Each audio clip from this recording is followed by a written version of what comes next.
এখন আর উচিত কথা কেউ কই না। আর সুদের ওয়াজ তো 11 মাসে কোনো হুজুর করই না। আমারে ফোন দিছে, ফোন দিয়ে এক হুজুর আপাতত এগুলো একটু বন্ধ করুন। আমি বলছি তোরা হইলে ডলার খায়া কালার হলেন না মৌলবি।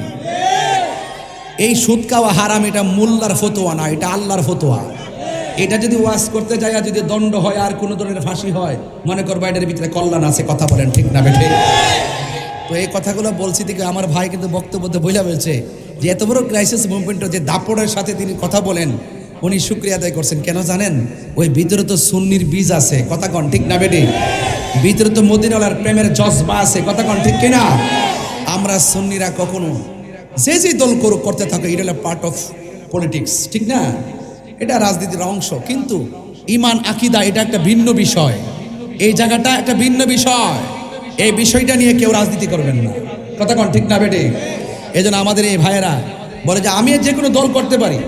বিগত দিনে মৌলা আলী খান রাদিয়াল্লাহু তাআলা আনহু পারেন যখন করেছি, এটা সেন্সিটিভ মুহূর্তে করেছিলাম।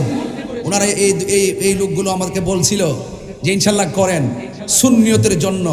ওই একটু আগে বক্তব্য দিচ্ছে না, এটা তাদের হৃদয়ের কথা। সুন্নিয়তের জন্য রক্ত দিব, প্রয়োজনে জীবন দিব। তা আপনারা কি একসাথে আছেন?